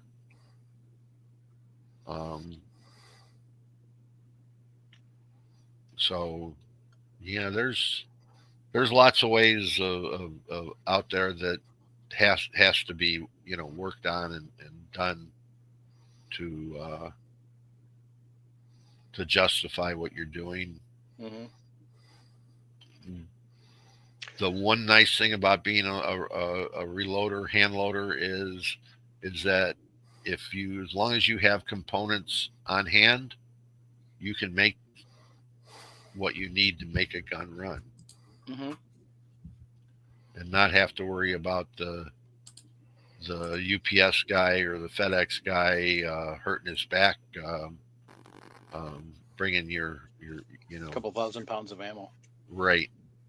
So, the Lost 40 said, I know you guys have answered this before, but what is the difference between hand loading and reloading? The simplest answer we can give: how far down the rabbit hole you go. I mean, that's a basic answer. A little more detailed is, I guess, excuse me.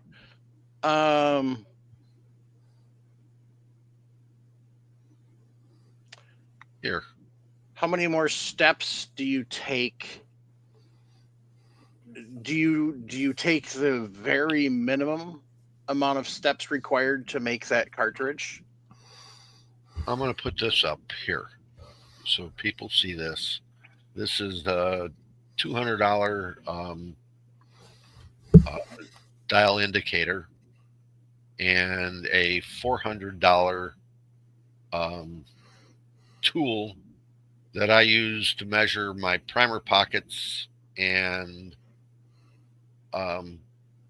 how deep my primers are seated in the case. Okay. I try to keep the primers at between 5 and 6 thousandths below case head. So with that, with a tool like this, where I'm cutting my primer pockets, measuring them, and then using a precision seating primer seater that lets me adjust how deep and the primers go into the case. It's over $1,000 just in seating primers. Yeah, I don't think money necessarily dictates. Obviously, the deeper down the rabbit hole you go, the more money you spend. But I think the easiest way for people to understand it, like I said, is the amount of steps that you take to make that cartridge. Are you taking the very minimum amount required, or are you putting some effort into it to try and make it the best you possibly can with the skills, tools, and knowledge you have? So I get a piece of brass and I measure things out first to check to see the dimensions of the brass as far as how uniform the primer pockets are, how thick the necks are, and where the shoulder is, and a few other things that I check on it. Then I start to manipulate the brass to get it to where I want it to be. So I'm going to turn the necks. I'm going to work on the primer pockets to get them all uniform.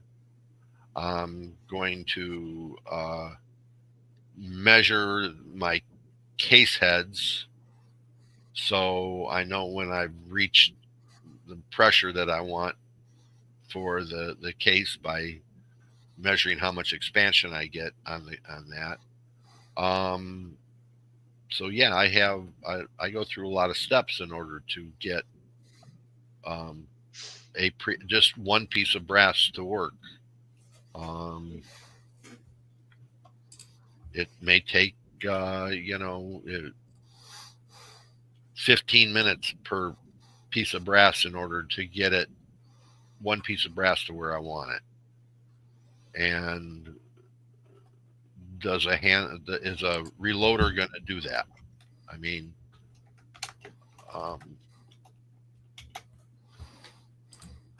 is it necessary? That's the other question. No, it's not necessary what I do. It isn't. Do I do it for a reason? Yes, because I'm trying to make the most accurate ammo I can.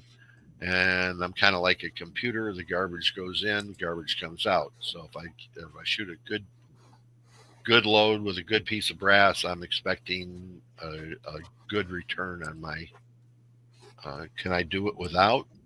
Probably. I mean, if I play around with it enough, I probably might be able to do it without doing all that kind of stuff. It'd drive you nuts because you're used to doing all that stuff. Right. Yeah. So it'd be like somebody that hand washes and waxes their car and then takes it to the car wash. Right. Hey, that's a perfect analogy. It is. That is a perfect analogy. There's your explanation, Lost 40. A reloader takes their car to the car wash. A hand loader is that person in the driveway, hand washing, hand waxing, hand buffing, hand detailing that car. Mm-hmm. There you go. I wanted to show everybody what comes in the Rock Chucker kit. Okay.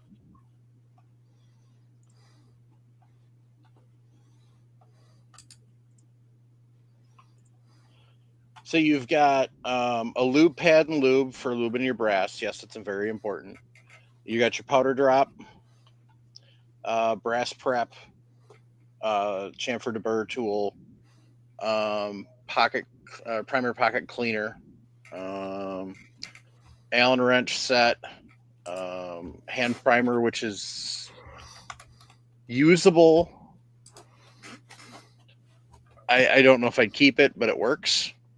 Honestly, you're probably better priming on press. Spear reloading manual. Honestly, one of the best balance beam scales in the business.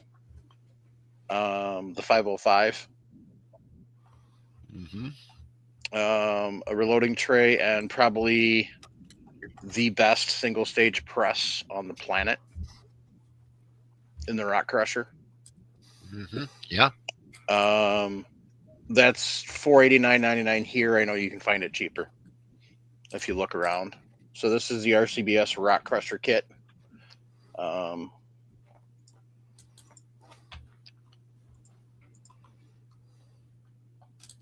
Rock Chucker Supreme Master Reloading Kit is the official title. So $489 right now. And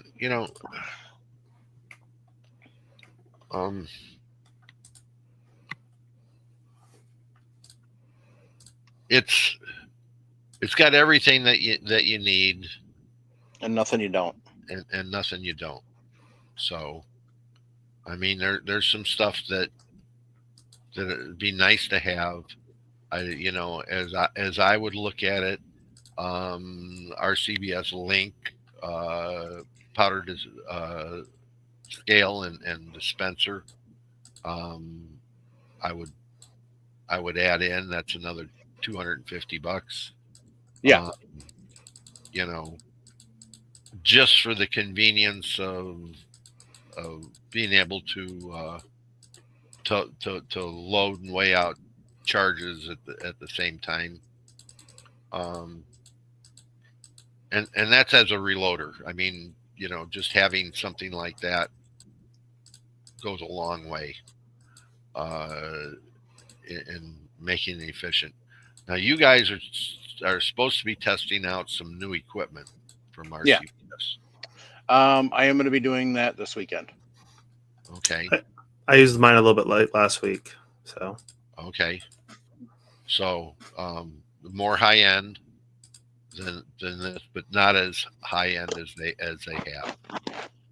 No, it's their middle of the road. So right.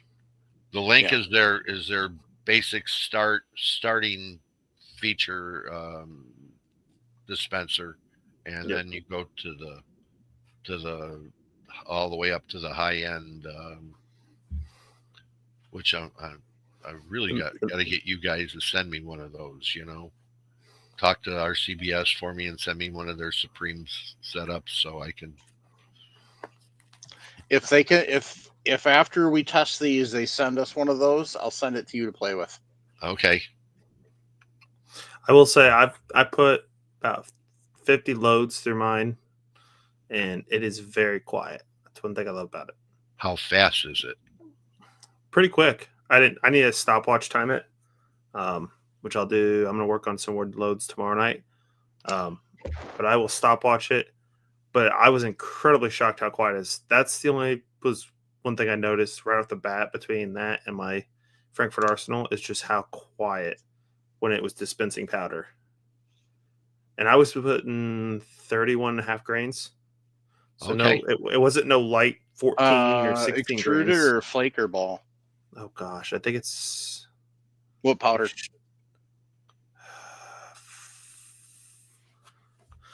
You would to ask me that.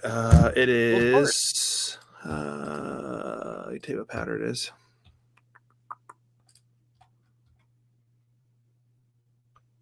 $43.50.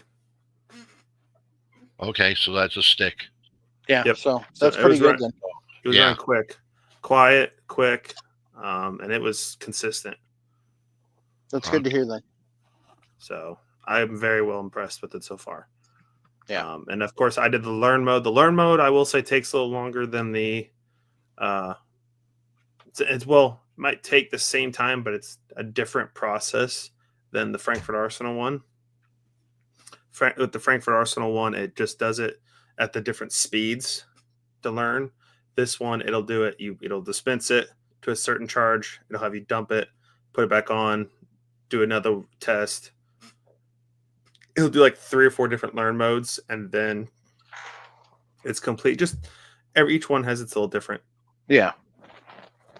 techniques it does, but other than that, so far I'm very well impressed. Awesome. So yeah, I'm gonna play with it this weekend sometime because I finally got caught up on all most of the outside work. So when you guys do the test, I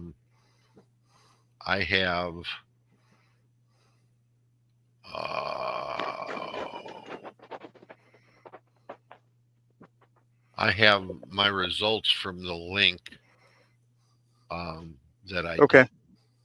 So I used 4895 and accurate number 5, which is a ball powder. I'm going to be doing 4064 because that's the powder I think I'm using in my 3030. I don't remember what I decided. All right. And if I need to, Paul, I got some time, I think, later this week, over the weekend, I can do some stuff. I can do some testing as well. So I think I decided I was using 4064. I don't remember. If you want to send me that spreadsheet, Paul, sure. I'll just make another tab, and we can have the link versus the Supreme. So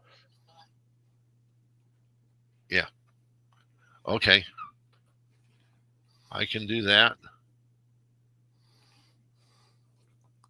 Did either of you guys hear the news in the casting world over the weekend? NOE is closing shop. Oh, yeah. Yeah, I posted that, and I was kind of shocked to hear that. Oh, they don't list 4064. Oh, there it is. Okay. So they are closing shop completely. From what, which I'm kind of irritated about it. They were a custom maker of casting equipment. Yeah. Yep. I'm like, seriously, just sell off the company. I did ask him if he was gonna, and I didn't get a response. So is he's closing doors and auctioning off, or is he just? According to this post he made, after 16 years of dedicated service, NOE Bullet Molds will be retiring starting July 28th, so yesterday. We aim to conclude our operations within the next 3 to 4 months. We extend our gratitude to our valued customers for their unwavering support. Your patronage has been instrumental to our success. Somebody may buy them. I'm hoping, because the only other custom maker of molds to that scale is Accurate. And the only downfall about Accurate, you need to know your specific diameter. It's best for you to know your specific diameter, what you're wanting in those portions. That's the only real close proximity mold manufacturer or custom mold manufacturer that I can think of. Okay.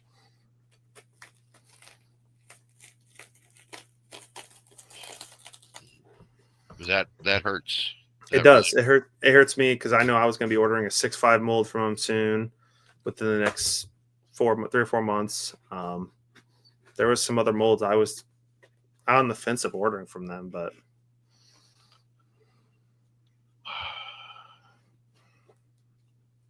when I was doing a lot of casting, Seiko was the one that was you could get a custom mold from. Mm-hmm. They're no longer doing that.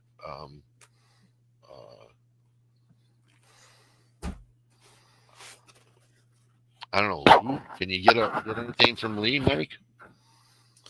I don't remember.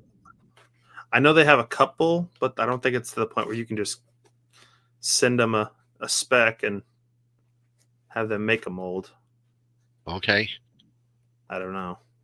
I would love that, because there is actually one of the bullets for one of my calibers that I would love to have a truly custom bullet mold made, because I found the original data sheet from 1900. It's dated in the bottom corner, 1900. and it's got all the measurements of the bullet. And I would love to have a custom mold made to that. But NOE was one of my main go-tos for that. So accurate might be able to, but I'll have to do some research. I don't know. I think accurate, if I'm not mistaken, doesn't go down past a certain size. So I know Lyman doesn't make custom. Mm-mm. Yeah, they don't go down past 27 caliber.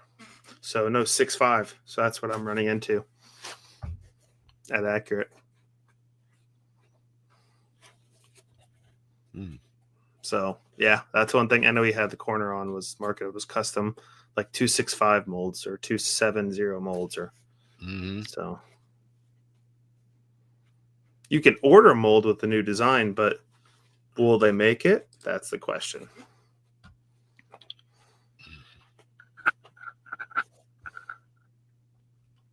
That's sad to hear. It is, yeah. We talk on.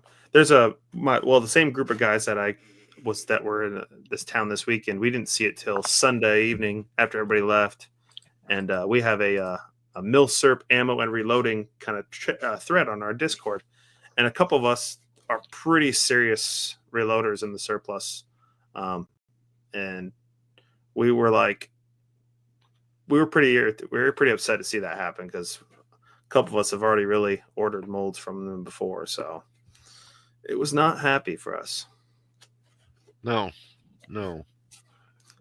Has anybody noticed that quite a few of the cast bullet makers out there have gone bye-bye too? Western Bullet was one of the big suppliers. He's died off even longer than that because I bought him. I'd bought some bullets from them back when I lived in Illinois, and it never came through, so I had to cancel that. They're gone. There's a couple other big ones that have just died off. Yeah. It's very slim pickings on when you come to either custom or even just buying cast bullets anymore. I still like Bear Creek Supply out of California. They're really good. He does quite a bit of oddball stuff. He's been working on some molds. I need to call him. I haven't called him in 2 or 3 years to order some stuff. I got to order some bullets from him here anyway. So, but no, there's with the way technology is going, you would think we could get some good stuff out there. Well, I see more and more places like Berry Bullets, the copper-plated bullets and Accurate and a few other places are coming out, but the dollars aren't there for rifle bullets and cast rifle bullets. Yeah, really, the sales of it is not high. That's true. Yeah, I hope we can find somebody or place NOE when it comes to those below 270 caliber. Because without him, I don't know who's out there when it comes to certain diameter bullets. We'll just have to get you to a lathe and a milling machine. I'm not doing that. I know there's a guy on YouTube that I watched had made his own custom mold. Too much work. If you get them for me, I'll do them.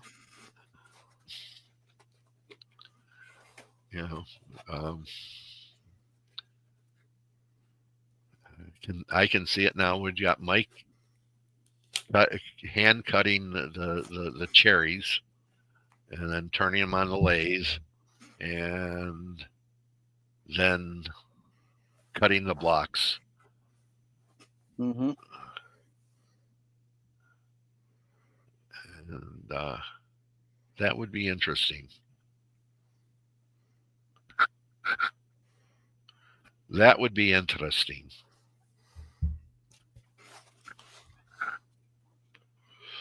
All right, on a different thread, guys. I was talking to somebody over the weekend, and he asked, is there a way to get more velocity out of a gun if I went and expanded the barrel? So let's say it's 30 caliber, 308 at the start, which would be 300 at the lands. Yeah, 300 at the lands, and 308 at the groove. And say we took it to 302, 310 at the other end. Would that increase velocity?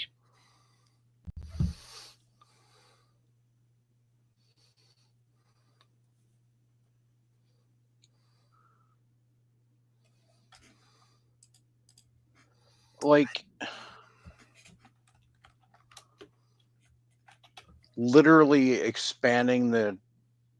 Literally expanding, so it would be rifled out, starting at 300, and So you're essentially just trying to reduce friction. right. No. Okay.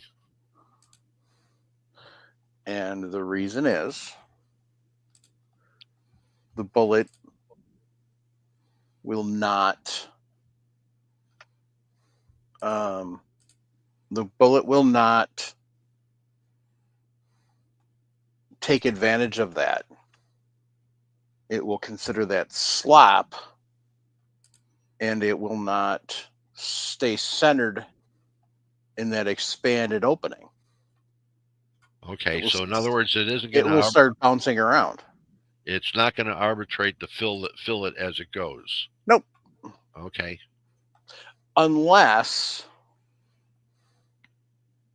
it's a soft enough lead. But a jacketed bullet, no way. Nope. Okay. It's like throwing a hot dog down a hallway. Mm-hmm. It's a nice thought, but no. Well, I was, someone was kicking it around, and I was trying to get an idea if it could work. Yeah. And I know that things like my gain twist barrels, they do work. Okay. But they're still. But the reason they work is they're staying consistent diameter wise. Right. They're not giving that projectile the opportunity to slap around. Right. Whereas his idea will, and as soon as that bullet starts moving vertically, mm-hmm. you're losing speed. Yeah. Because it's using up energy to move vertically and horizontally instead of just down the barrel. Yeah. And any lack of any momentum gained from lack of friction, you're now losing because of vertical and horizontal movement. Okay. Not to mention the fact that when it does eventually make it out the end of the barrel, it's going to go. Mm-hmm. So it'll look like that 69 grainer chucked down the barrel of a 1 in 12 twist Remington. Can you say keyhole? Well, yes, you can. Yeah. So, nice thought. I'm just it's a good thought. It's a good idea. Unfortunately, it won't work, but I like the thinking.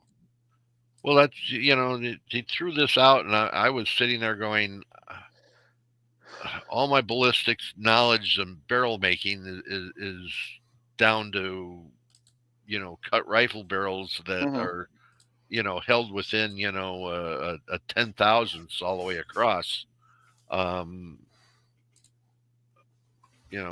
It's something else when I get. Yeah, I mean, worst case scenario is it starts slapping around. Or, best case scenario, it starts slapping around. Worst case scenario, barrel obstruction. Well, worst case, I don't think you get a barrel obstruction with it. I think it'd be more along the lines, you're only going 2,000ths. I mean, the thing that I'm thinking of, it would be like stripping the jacket would be a big deal, because losing that 2000s over, say, 30 inches,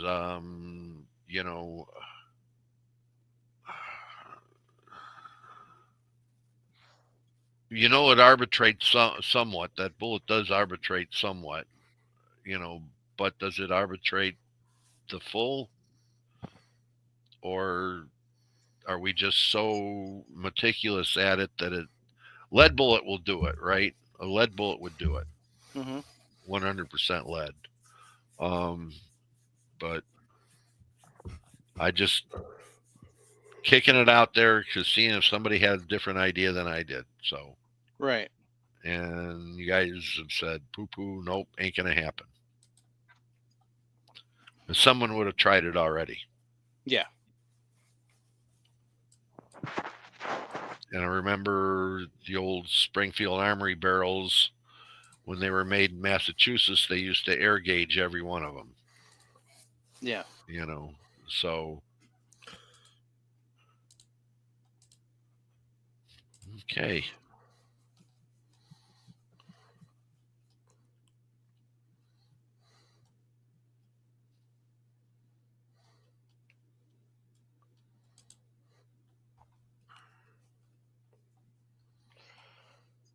Alrighty, gang. Want to take time to thank Patriot Patch Company for their continued sponsorship. If you're a Patch of the Month Club member, you get Ryan's original drawing, and then you get a patch and a vinyl. So you can swing over to Reloading Podcast or firearmsradio.net/category/podcast/reloading-2 and click on support the show. It'll take you over to our Patreon page, and you can sign up to be a Patch of the Month Club member there and help the show. Otherwise, you can just go over to patriotpatch.co and check out all the stuff there. So Jake and Ryan have been longtime supporters of the show. We love them. They're awesome. And they make a bunch of cool stuff. So if you're looking for some camouflage that's functional yet also cool looking, camerado.com. Use coupon code RELOAD, save some money there. If you want to get a shirt like I've got or Paul's got, Nick's a slacker. I gotta find mine. I don't even know where it is.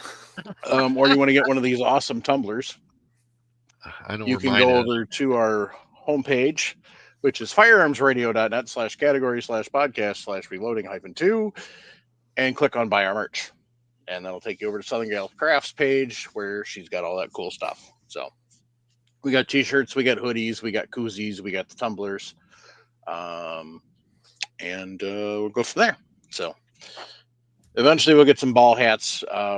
Unfortunately, Southern Gals Crafts plans to get a hat machine kind of got pushed back. So eventually we will have hats. So, all right, gang. Shout outs to everybody that tunes in. Even what's his name that was playing troll tonight. The funny thing about him, he doesn't belong to the Reloading Room. He doesn't belong to the Reloading Podcast group or the page. So Well, he tried to join though. I don't know if you saw that. Yeah, I got a notification he tried to join the Facebook group. And I go to do it and it was gone. So I'm assuming somebody nixed it. Yeah. I'm hoping, because I'll check later and tomorrow. I'll make sure he didn't get in. If not, we'll just give him the ban hammer. Yep. Well, if not, we'll just let him see, and if he behaves, then he can stay. If he decides to be an ass, gone. Trust me, Soup doesn't play games. So we got a great set of admins on both groups. So probably the place I spend the most time is Discord.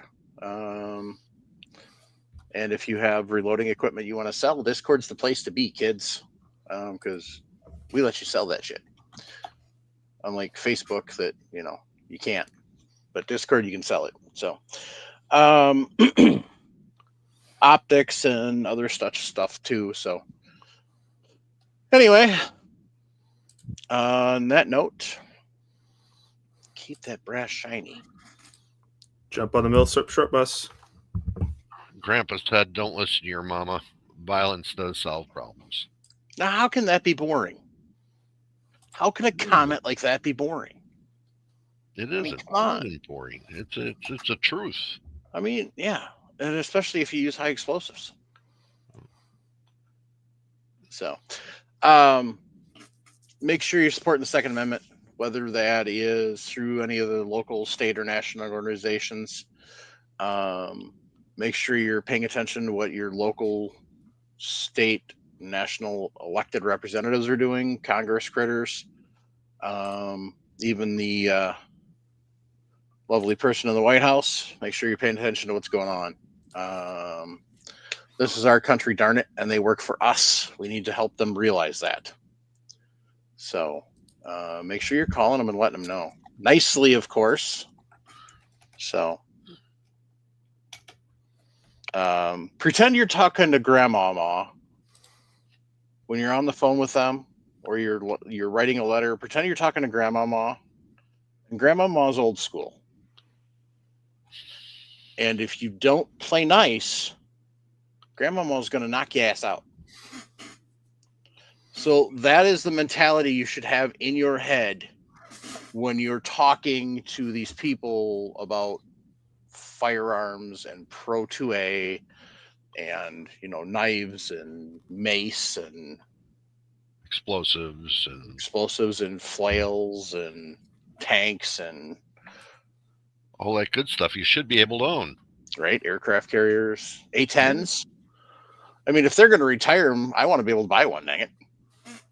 Yeah. I want a Warthog in the front yard. Actually, I told my buddy he was a Viper Jack, first for the Air Force and then the ANG, and now he's retired flying airliners for American Airlines. But somebody had posted in Instagram about them retiring them, and I said, "So does this mean they're going to be because the last two they took off from two of them took off from Oshkosh, and last time they were going to be flying, they were heading off to be mothballed." And I said, "So does this mean they're going to get put up for sale?" Somebody said the Coasties should get some for drug interdiction, and then somebody said Border Patrol should get some, and I'm like, I'm done with that. And then I said, if they buy it, if they're for sale, I'm buying one. And then I said, and I'm going to have my friend fly. I said, it'll give me an excuse to get my pilot's license. In the meantime, I'll let my friend fly it. He goes, I'm down. Well, the A-10 would work really well for Border Patrol. Oh, and just think about the Coasties using it for drug interdiction. Oh, yeah. You got a sub? That's neat. Well, it's now ventilated. Yeah, the Border Patrol. I mean, come on, that good loiter time. It can just hang around up there for hours. They shut down one engine and just run on one engine for a while. Yep. And the other one on coast is just all of a sudden, okay, bang, here we do, and here come in at a good.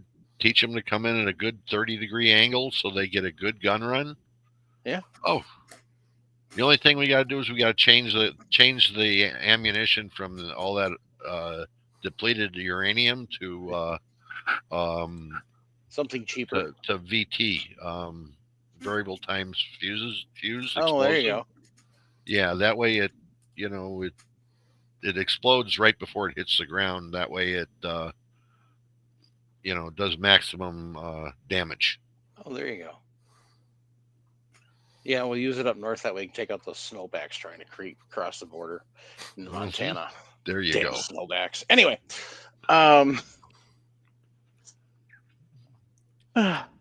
so, all right, gang. Most importantly, if you're struggling, 1-800-273-8255 or 98 from your cellular device. If you have complaints about the show, I don't mind if you pop into the chat and say them. But for God's sakes, be constructive. Or like we did tonight, I'm going to give you a couple chances. And if you can't be constructive. If you're just going to sit there and be trollish and childish and be stupid, I'm going to ban you. Okay? We want constructive criticism. But that means you actually have to say something of intelligence. So, all right, going. Thanks much. Y'all have a great night, and we'll see you next week. Good night.